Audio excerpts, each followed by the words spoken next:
아멘. 아멘. 찬양합니다.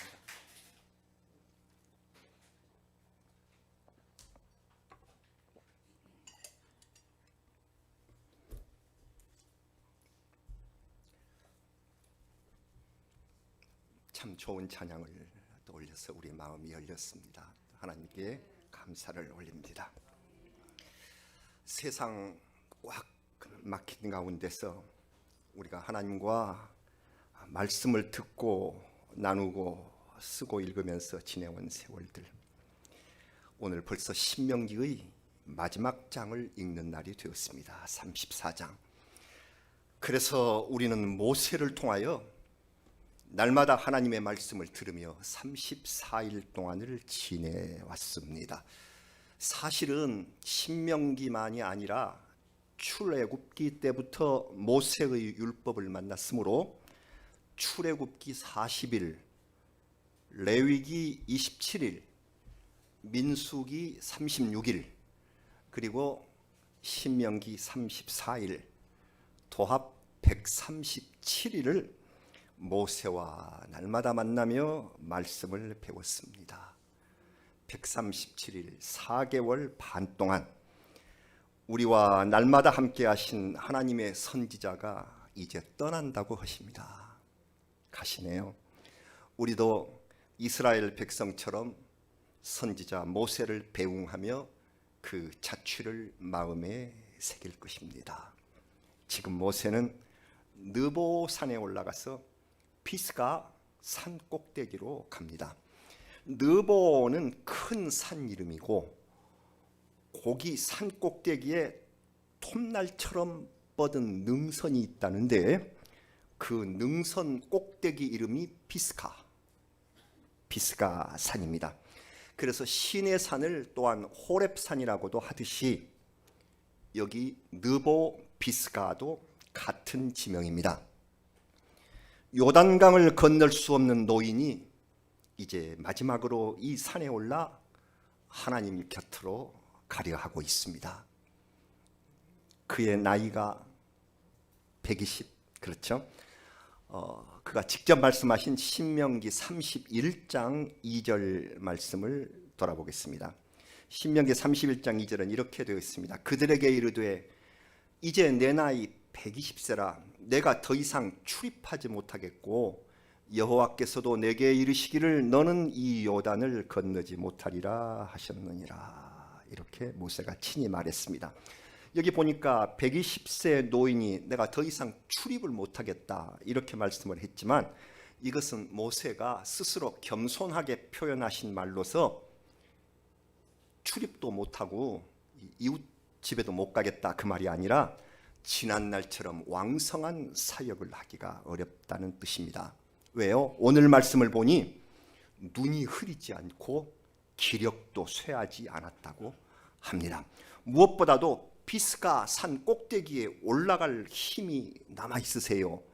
그래서 비스가의 높이를 조사해 봤더니 해발 800이 좀 넘습니다.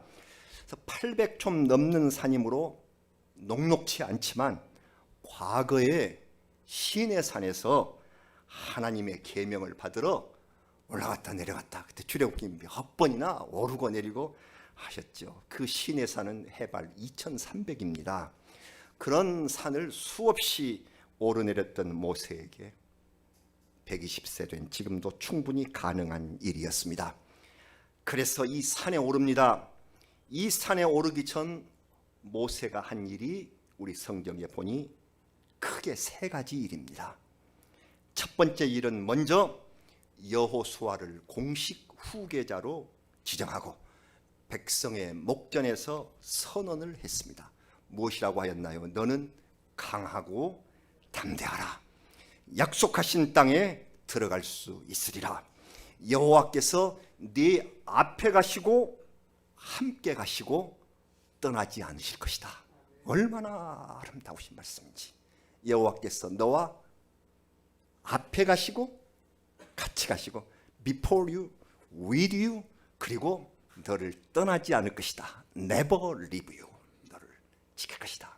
떠나지 않는다. 이렇게 말씀을 주셨어요. 그 다음으로 성소에서 율법을 낭독하라 하고 명령을 했습니다. 특히 어느 때 꼭 해야 되느냐면 면제년은 종에서 빚에서 여러 가지 속박에서 면제해 주는 해를 면제년이라고 하는데, 우리는 그보다 더 안식년이란 말로 잘 알려져 있습니다. 7년째 되는 이 안식년 초막절에 대대적으로 말씀을 읽고 자녀들에게 꼭 가르치라. 초막절에 낭독하게 한 까닭은 광야 생활을 잊지 마라. 그래서 하나님의 은혜를 영영 기억하라는 뜻이고, 자녀들을 강조한 까닭은 대대로 복을 주심으로, 내가 일대로 복을 받았다면 내 자손이 복을 받음으로, 내 부모가 복을 받았다면 내가 복을 받음으로, 그래서 자녀들에게 은혜를 가르쳐서 영영 교육에 힘쓰라 하는 의미가 있습니다. 사랑하는 여러분, 우리도 이 말씀 받아서 성경 말씀 읽으실 때는 가급적이면 크게 낭독을 하셔서 하나님의 말씀을 읽으시고, 그리고 잊지 마실 것은 힘써 자녀에게 이 말씀을 전하고 가르쳐 주시기를 바랍니다. 대대로 복 주시는 하나님이십니다. 이 말씀을 두 번째로 하였어요. 그리고 마지막 세 번째로 노래를 지어서 부르게 했습니다. 우리는 찬송을 부릅니다. 시를 읊습니다. 노래와 찬송을 짓고 부르게 했습니다. 모세는 하나님의 지혜를 받아서 율법을 다 기록하고 정리하는 그런 능력이 있었고, 문필이 탁월해서 시를 지었습니다. 시편 90편도 그분의 작품입니다. 이후에 다윗의 시대에 시가 왕성했지만 이때 모세의 시도 한 편 기록이 되어 있지 않겠어요? 하나님은 네가 노래를 지어서 자손들에게 가르치고 구원의 증거가 되게 하라 하고 이르셨습니다. 그래서 그가 지은 시가 신명기 32장 긴 한 장을 장식하고 있는 것이 모세의 시입니다. 이 시의 성격을 보니까 서정시는 아니에요. 역사적 줄거리를 가진 서사시입니다. 그 32장 모세의 노래 마지막 구절은 이렇습니다. 신명기 32장 43절입니다. 이게 마지막 절인데, 너의 민족들아 주의 백성과 즐거워하라. 주께서 그 종들의 피를 갚으시고 그 대적들에게 복수하시고 자기 땅과 자기 백성을 위하여 속죄하시리로다. 이렇게 이 노래가 끝납니다. 여러분, 민족의 즐거움이 속죄에 있다. 속죄는 죄 씻음, 앞으로 이 땅에 속죄양으로 오실 예수 그리스도를 예고한 것입니다. 여러분, 우리의 민족이 복을 받으려면 우리의 민족도 속죄의 주님을 찬양하는 이 찬송과 고백을 함께 할 때에 하나님 약속하신 영원한 복을 받게 될 줄로 믿습니다. 민족들을 향하여 이 노래를 지었다. 모세가 이 세 가지를 하셨습니다. 그리고 모세는 다시 못 올 길을 걸어서 산에 오릅니다. 그는 분명히 걸어가면서 아마 여러 차례 뒤를 돌아보지 않았을까요? 미련이 남아서가 아니라 어려웠던 광야 생활이 주마등처럼 스치고 그 초월적인 하나님의 능력을 다시금 떠올려보고 싶었기 때문에 아마 뒤를 돌아보았으리라고 생각이 들어요. 그때 모세에게 무슨 기억이 떠올랐을까요? 많은 기억이 떠올랐겠지만 우리가 성경을 읽은 우리가 제일 감격스럽게, 아주 감격스럽게 긍정적으로 떠오르는 세 가지를 한번 생각해 보시고, 그리고 인간이기 때문에 후회와 가슴 쓰라린 일들도 떠올랐을 텐데 그것도 한 세 가지로 골라보면 뭐가 될까요? 한번 생각을 해봤어요. 우리 성도님들하고 한번 나눠봐야 되겠다. 서로 생각이 맞았으면 좋겠다. 아마 모세가 돌아보면서 그 광야에서 잊지 못할 감격 사건 세 가지라면 뭘 들 수 있을까요? 아마 첫째로 홍해의 갈라짐, 이 일을 떠올리지 않았을까요? 가장 큰 감격. 그리고 두 번째 감격은 십계명의 돌판을 하나님께로부터 받을 때 하나님께서 새겨주신, 그랬었죠. 어떻게 새기시냐면 친히 새기셨다고 했어요. 그래서 영화 10기에서는 불로 빛으로 이렇게 그 글을 쓰는 그런 상상력을 가졌습니다마는 모세는 40일 동안을 금식하고 하나님께 첫 계명을 받았는데 이 십계명 새겨주신 돌판을 받은 거, 아마 감격 사건 2호가 아닐까요? 세 번째는 뭘까요? 마음속으로 저하고 맞는지 아마 광야의 양식인 만나가 내렸을 때의 그 놀라움 아닐까요? 먹을 게 없어요. 이 광야가 여기서 곡식을 재배할 수가 없어요.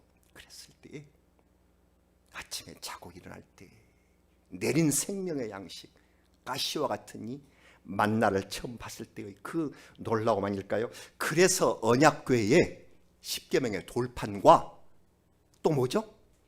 만나 항아리. 그 다음이 아론의 쌍난지팡인데 여기는 아론이 평생 잊지 못할 일은 아마 쌍난지팡일 거고요. 그래서 그 대신 홍해로 대체를 해보았습니다. 서로 마음이 통했을까요? 네, 모세의 마음입니다만은 우리가 돌아보면서 그 기쁨 이 세 가지는 잊지 못할 것이다. 그리고 그 언약궤 속에 들어있는 돌판과 만나 항아리 생각하지 않았을까요? 그러면 가슴이 쓰라리고 후회되는 일 세 가지를 돌아보았다면 뭐가 있을까요? 각각 판단이 다르시겠지만 제가 생각하기로 첫째는 아무래도 그렇게 받은 십계명 돌판을 산 아래로 던져 깨뜨려 버렸던 그 사건이 아닐까요? 하나님이 친히 내리셨으며 친히 계명을 써주시는 그동안 어리석은 백성은 산 아래서 금송아지 우상을 만들어 섬기며 노래하고 춤추면서 환락에 빠져 있었다고 하지 않습니까? 아무리 화가 난들 깨트려서는 안 돼. 그 하나님께서 친히 주신 십계명 돌판을 깨뜨려 버렸습니다. 그러나 하나님께서는 이 모세를 용서하시고 돌판 둘을 다시 깎아서 올라오라. 그래서 다시금 계명을 새겨 주셔서 받은 것입니다. 이 일을 어찌 잊을 수가 있을까요? 저는 두 번째 돌아보아야 했던 일이 아마 고라의 반역이 아닐까, 또는 시딤에서의 범죄가 아닐까, 두 가지를 놓고 좀 고민을 해봤습니다. 두 개 다 하면 세 개가 됩니다만은 뒤에 큰 게 하나 더 있어요. 그러니까 이거 아껴 놓으려고 이 둘 중에 하나를 골라야 되겠다. 여러분께서는 어떤 것이 더 고통스러운 일이었을까요? 고라가 반란을 일으켰습니다. 반란을 일으켜서 하나님 앞에 대지진과 큰 불이 일어난 사건을 보았고 250명을 순식간에 땅이 삼켜버리는 엄청난 지진을 보면서 탄식을 했었던 그 사건. 또 시딤에서는 발람, 우리가 살펴보았던 이 발람의 모략대로 정신을 썩게 만들어야 되겠다 해서 음행과 부패가 있는 그 시딤 부올 사건이 터졌고, 그러자 하나님이 벌로 전염병을 내리셔서 24,000명이 죽어가는 그러한 전염병의 사건이 있었습니다. 지진과 전염병은 하나님의 진노와 함께 오는 말세의 징표입니다. 우리가 당면하고 있는 이 전염병, 이 고통을 생각할 때에 지금 모세의 아픔도 이 전염병과 관계가 있습니다. 다시 한번 모세와 함께 지금 당하고 있는 우리의 고통을 돌아봅니다. 세 번째, 누구나 아실 수 있는 이 모세의 아픔은 요단강을 건너지 못하게 되는 결정적인 사건이 생긴 무리바에서의 일을 어찌도 잊을 수 있겠어요. 모세는 한시도 이 사건을 잊지 못한 채 살았을 것입니다. 광야에서 불편한 일만 생기면 모세를 원망하고 애굽으로 돌아가자. 노예로 살았지만 먹을 거 있었고 좋았어. 원망하면서 돌아가자고 아우성치는 백성들. 또 물이 없다고, 또 물이 없어 죽겠다고 소란을 피웠지 않겠습니까? 모세는 반석에게 명령하여 물을 내라 하신 하나님의 말씀에도 불구하고 속이 상해서 그냥 뒤틀려서 반석을 지팡이로 세게 2번 때렸습니다. 많은 물이 솟아나왔지만 하나님께서는 모세를 준엄하게 꾸짖으셨습니다. 다시 한번 우리가 살펴봅니다. 민수기 20장 12절 그러셨죠. 여호와께서 모세와 아론에게 이르시되 너희가 나를 믿지 아니하고 이스라엘 자손의 목전에서 내 거룩함을 나타내지 아니한 고로 너희는 이 회중을 내가 그들에게 준 땅으로 인도하여 드리지 못하리라 하시니라. 얼마나 큰 충격이었을까요? 10계명의 돌판을 깨뜨린 것까지 다 용서해 주신 하나님께서 이 정도의 실수로 모세의 앞길을 막으신다는 원망이 생기지 않았을까요? 그러나 생각해 보십시오. 하나님은 처음부터 끝까지 요구하시는 것이, 가장 큰 요구가 무엇입니까? 우리 장로님 기도해 주셨지만 순종입니다. 순종을 요구하셨습니다. 순종의 복이 풍성한 만큼 불순종의 형벌은 더욱 철저합니다. 인간들이 불순종을 택하는 일이 더 많으므로 하나님께서는 저주와 벌을 더 강조하셨습니다. 모세가 누굽니까? 율법의 상징적인 인물입니다. 하나님께 죄를 지으면 약속의 땅에 들어갈 복을 누리지 못한다 하는 것을 모세에게 투철하게 보여주셨습니다. 하나님이 가장 사랑하시는 그 사람에게 순종하지 못하면 하나님의 나라 약속의 땅에 들어가지 못한다 하는 것을 보여주셨습니다. 하나님의 마음 아프셨을 것입니다. 그리고 새 땅을 얻으려면 정복 전쟁이 필요합니다. 강하고 담대하라. 이제 여호수아에게 내리신 복이 그거예요. 강하고 strong, 담대하라, courage. 이걸 내리시는데 젊은 지도자로 교체가 되어야 되겠지요.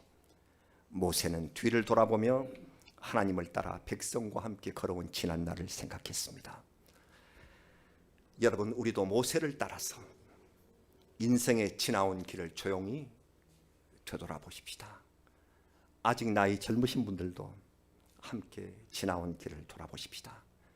내 인생 지금까지 하나님께 가장 은혜 받은 일이 무엇인가? 이 손가락 다 꼽아도 헤아릴 수 없겠지만 그 중에 가장 큰 은혜 한 3가지들을 뽑아보며 감사하는 성도가 되시기를 바랍니다. 부끄럽고 위태로웠던 때가 언제일까?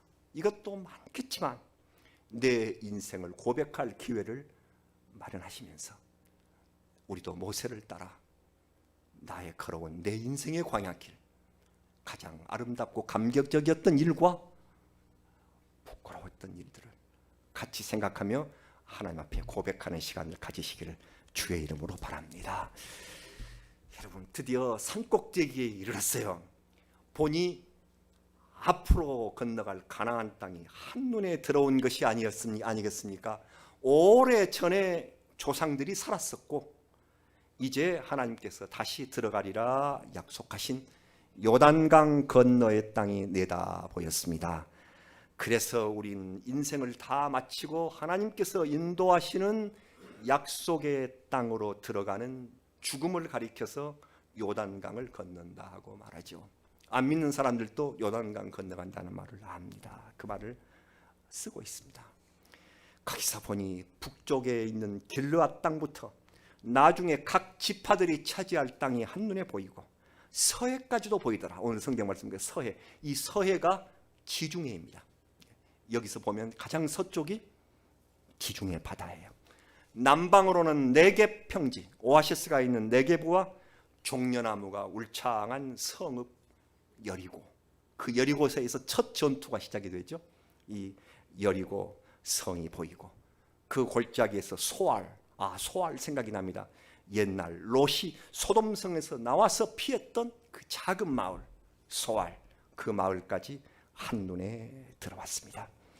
모세는 하나님께서 내 눈을 흐리지 않게 해주신 것이 마지막으로 약속의 땅을 보게 하신 은혜임을 알았고, 내 기력이 쇠하지 않도록 해주신 것은 이 산을 오르게 하심임을 깨달으면서 감사했을 것입니다.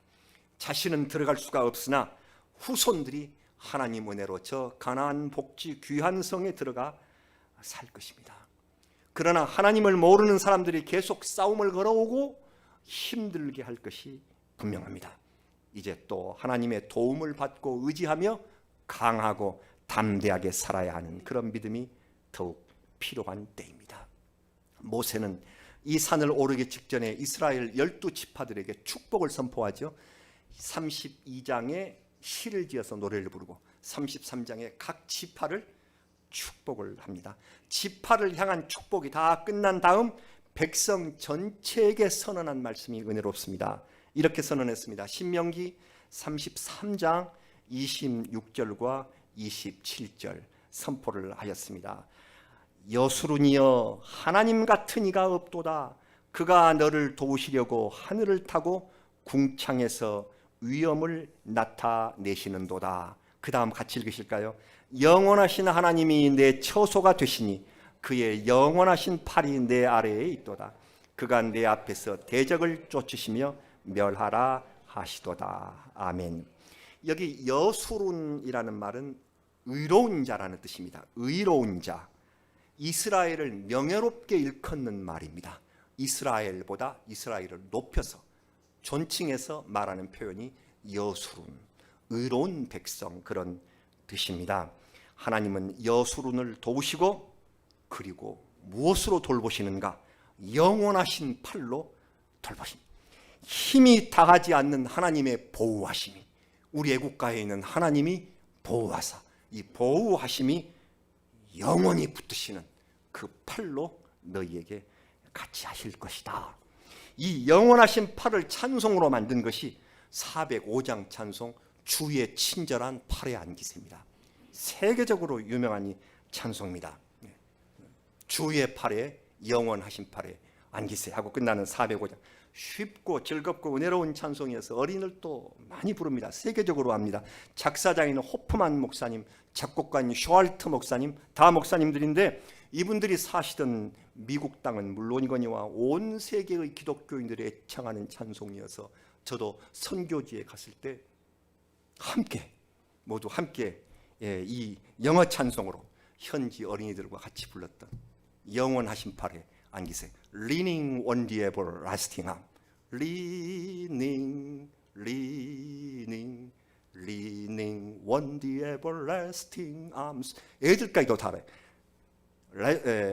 Everlasting arms, 영원하신 팔, arms, 영원하신 팔에 어쩌다 Leaning, Leaning, 기대다, 기대다. 영원하신 팔에 기댑시다.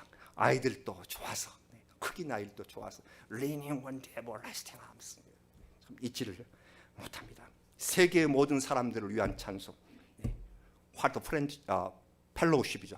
이 세계의 모든 사람들이 우정을 갖고 그리고 기쁨을 갖고 또 은총과 평화를 갖고 영원하신 팔에 기대자 하는 그 복이 찬송으로 된 것이 주의 친절한 팔입니다. 그리고 그 원작이 바로 이 대목 신명기 33장의 말씀입니다.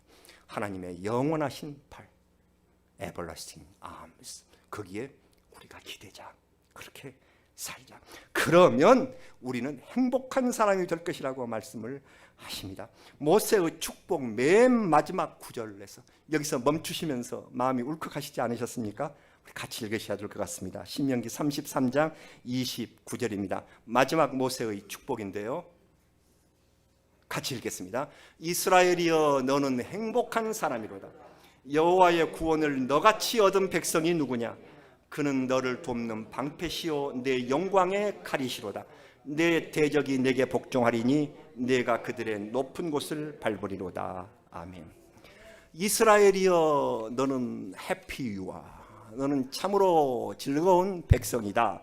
한국의 국민이여 그대들은 참으로 행복한 백성이다. 빈누리 성도시여 그대들은 참으로 행복한 하나님의 자녀이시다 하는 축복의 선포입니다. 여러분, 우리는 진정으로 행복한 사람입니까? 내가 돈이 있고 명예와 권력이 든든해서 행복한 것이 아니라 하나님의 구원을 얻은 사람이기에, 하나님의 속죄를 얻은 사람이기에 행복합니다. 영원하신 팔에 기대가 사는 믿음의 자녀이기 때문에 행복합니다. 그래서 요단강 넘어 저 아름다운 땅을 우리가 바라볼 수 있습니다. 사람들은 요단강 넘어 죽음 후의 땅을 바라보지 못합니다. 우리는 믿음으로 모세처럼 내 건너갈 요단강 후에 아름다운 하나님이 함께 하신 그 영원한 하나님의 나라를 우리는 성경을 통하여 톡톡히 보고 있습니다. 그 아름다운 나라가 우리 눈에 보입니다. 우리는 행복한 사람입니다. 하나님께서 우리에게 이 행복을 주셨습니다. 네. 드디어 모세가 세상을 떠났습니다. 벳볼 맞은편 모압 땅에 있는 골짜기에 장사되었다고 하는데 아무도 모른대요. 전혀 알려지지 않는 무덤이래요. 누구도 묻힌 곳을 알지 못해요. 이 위대한 선지자의 무덤이 왜 없을까요? 만약 그 무덤을 알게 되면 틀림없이 숭배의 대상이 돼서 사람들이 야단이었을 것입니다. 거기 무덤 찾아오는 사람들이 장사진을 치겠죠. 마치 우상처럼 받들어지게 될 것이죠. 그래서 하나님은 그의 무덤을 알지 못하게 하셨습니다. 천사를 세상에 보내셨는데 이런 유명한 구절이 있습니다. 유다서, 신약성경 요한계시록 바로 앞에 있는 성경이 유다서인데요. 유다서 한 장밖에 없습니다. 1장 9절에 이런 말씀이 있습니다. 난해한 구절이에요. 천사장 미가엘이 모세의 시체에 관하여 마귀와 다투어 변론할 때에 감히 비방하는 판결을 내리지 못하고 다만 말하되 주께서 너를 꾸짖으시기를 원하노라.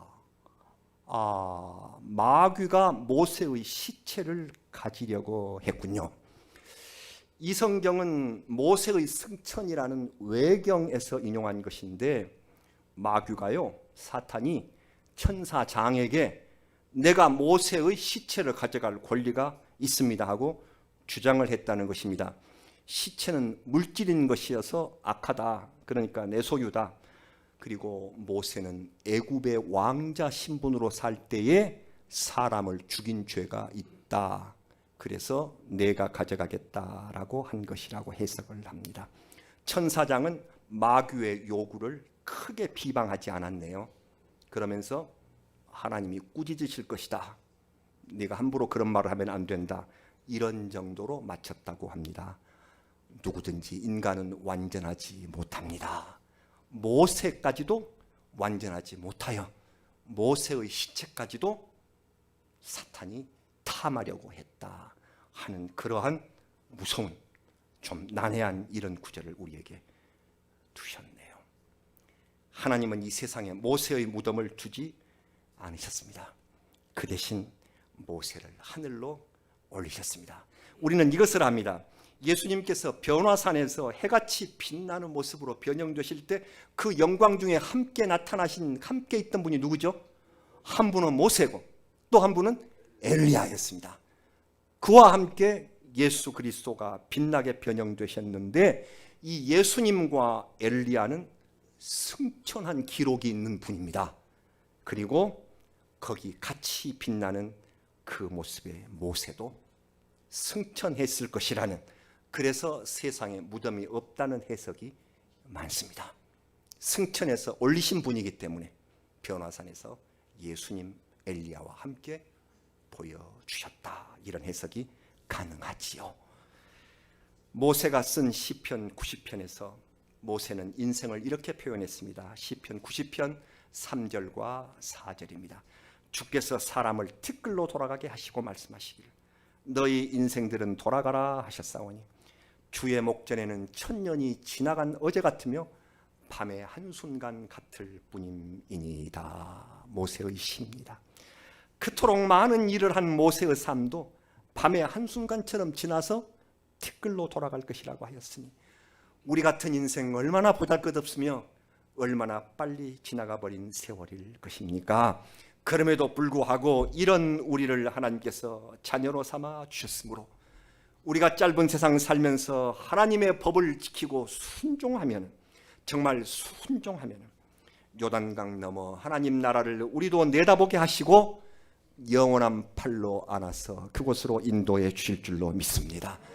우리가 세상을 떠난 후 우리의 묘가 이 땅에 남아서 얼마나 크고 보기 좋게 남아있을까, 이것이 중요한 것이 아니라 내 영을 마귀가 넘보지 못하도록 내 영이 하나님 나라에 들어가도록, 그래서 진정 내 영과 육이 영원한 행복의 사람이, 행복한 사람이 될 수 있기를 주의 이름으로 바랍니다. 신명기는 참으로 아름답고 우리에게 주시는 은혜가 충만한 성경 말씀입니다. 모두가 그렇거니와 더군다나 그렇습니다.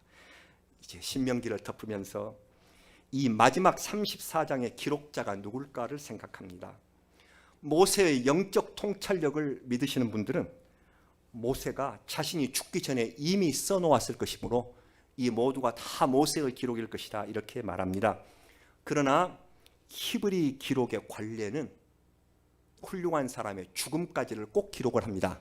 그러니까 나중에 열왕기, 역대기에서도 왕의 죽음까지 다 기록을 하거든요. 그렇기 때문에 이것을 완성하려고 한다면 이 부분의 필자는 모세의 죽음을 가장 가까이서 본 대제사장 엘르아살이나 아론의 아들 대제사장 엘리아살이거나 아니면 모세의 후계자인 여호수아일 것입니다. 이 두 분 중에서 다음 차례에 오는 성경이 여호수아이고 여호수아가 쓴 기록이므로 여호수아의 기술일 가능성이 가장 높고 모든 신학에서도 그렇게 인정을 하고 있습니다. 그래서 33장까지 모세가 쓰신 것을 그의 후계자 여호수아가 히브리 문학의 기록을 따라서 그의 마지막 죽음을 모습을 옆에서 보면서 이렇게 완성을 하셨습니다. 사랑하는 여러분, 이제 우리 모세 선지자를 보내고 여호수아를 따라서 우리도 강하고 담대하게 약속의 땅으로 힘차게 들어가기를 바랍니다. 여호수아와 함께 하나님이 약속하신 그 땅에 들어가는, 허락하신 새 땅에 우리 모두 들어가는 하나님의 성도들이 되시기를 우리 구주 예수 그리스도의 이름으로 축원합니다. 기도하겠습니다. 아버지 하나님, 저희같이 부족하고 무지한 사람들에게 하나님의 말씀을 주시고 읽게 하시니 진정으로 감사합니다. 세상의 일들이 꽉 막혀서 이 코로나로 인하여 어찌해야 할 바를 모를 때에 날마다 주님과 만나게 하시고 주의 말씀을 들려주게 하셔서 아버지 하나님, 영원한 하나님 나라의 모습을 보게 하여 주셨습니다. 특히 모세 선지자를 통하여 내려주신 귀한 율법의 말씀을 우리가 오늘까지 읽습니다. 하나님 감사합니다. 앞으로 여호수아로부터 시작하여 모든 역사서가 주 안에서 은혜롭게 읽어지게 하시고 거기서 얻는 은혜가 충만하게 하시며 영원한 하나님 나라를 확신하는 귀한 영원한 팔에 안긴 우리 성도들이 되게 하여 주시옵소서. 오늘 비 오는 가운데서 주여 전에 나와서 아버지 앞에 모든 믿음을 고백하며 예배드린 사랑하는 성도들의 몸과 마음을 위로하시고 그들의 모든 처지와 형편 따라서 복 주시고 친히 인도하여 주시옵소서. 예수님의 이름으로 기도드리옵나이다. 아멘.